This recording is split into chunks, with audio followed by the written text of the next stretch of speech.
safety information. During boarding, you may have noticed exterior platforms located at the front and back of your coach cars. These platforms are not available for use within city limits. Once the conductor has given me the go-ahead, I will make an announcement and let everyone know when it is okay to step out onto those platforms. But until that time, we do need everyone to remain inside. The most important rule of our train ride today is there is no crossing from car to car. This is for your own safety. The thin metal bridge between the cars is called an apron, and it is not safe to step or stand on. It is connected by one pin on one side, and it often shifts around.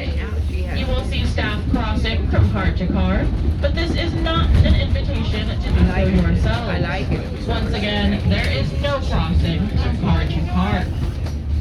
Maintain 3 points of contact when you are up and about, and do not rest your hands near doorways or windows because the movement of the train can cause them to slam shut. Inside each car is a very real stove.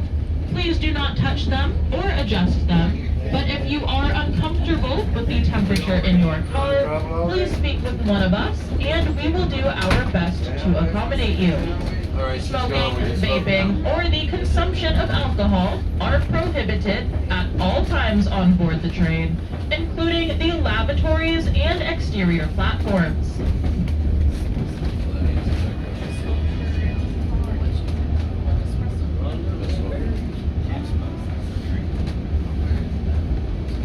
Welcome aboard the famous White Pass and Yukon Route Railroad, constructed over 125 years ago.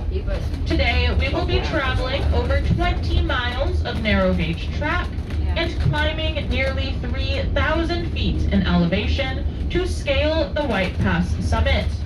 Our trip will take about 3 hours, and while our train does briefly cross the Canadian border, we stay on board the entire time, so you do not need your passports. At the summit, our train will take a loop in the tracks, which will turn us around so we can face the opposite direction for the return trip to Skagway. So everyone will get to see both sides of the train ride today. You'll have one side going up and the opposite going down. During our trip, I will be pointing out some of the scenery and sharing with you some of the history of the White Pass Railroad and the Klondike Gold Rush, which spurred its construction. My name is Genevieve, and I will be your tour guide and your narrator today. And joining me on board are 2 more wonderful train agents, Dawn and Pim.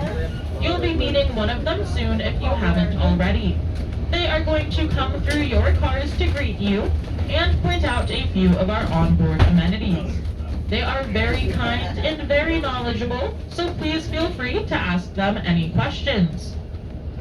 Our engineer today is John Thomas, but we will not be seeing him too much because he is in the cab of our locomotive. We will, however, be seeing Conductor Justin Fowler, who is in charge of our train, and he is being assisted by Brakeman Eileen O'Keefe. On your seats, you should have already found a complimentary copy of our All Aboard magazine.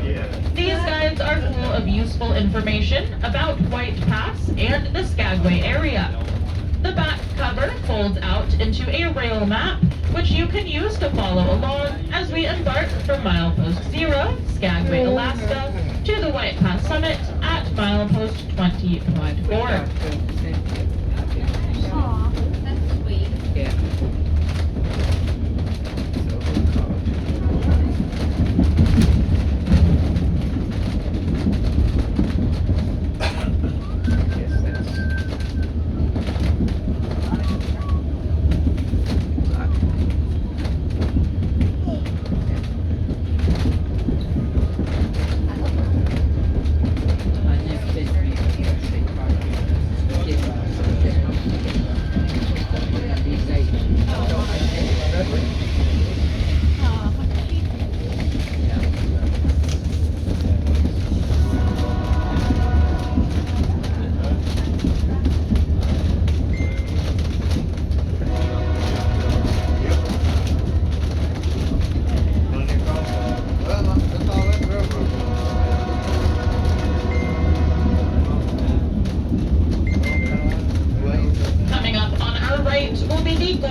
coming up. a historic site.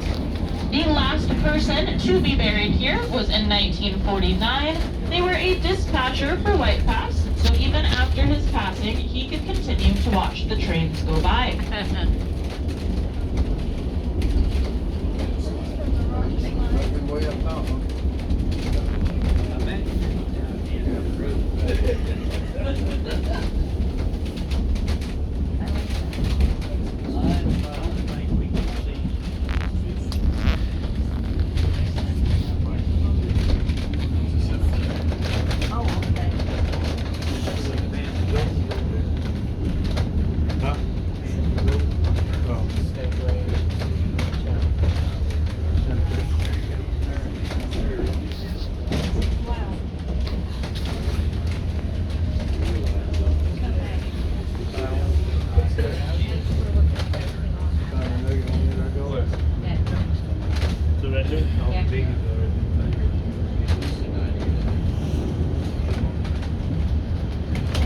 Keep your eye out to the left for the next mile or so, as we have been spotting many bald eagles in the area. In fact, I do see one sitting in the middle of the river right now.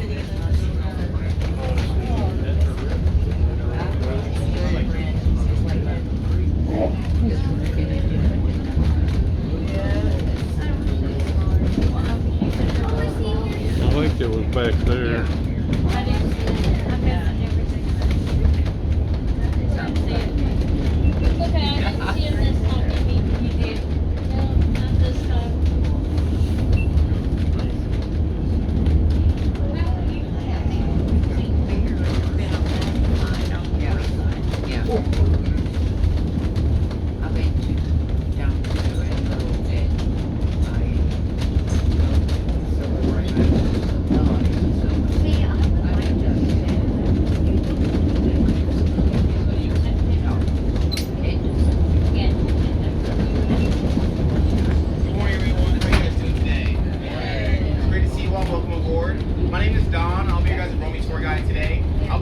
periodically to answer questions and fun reviews as well.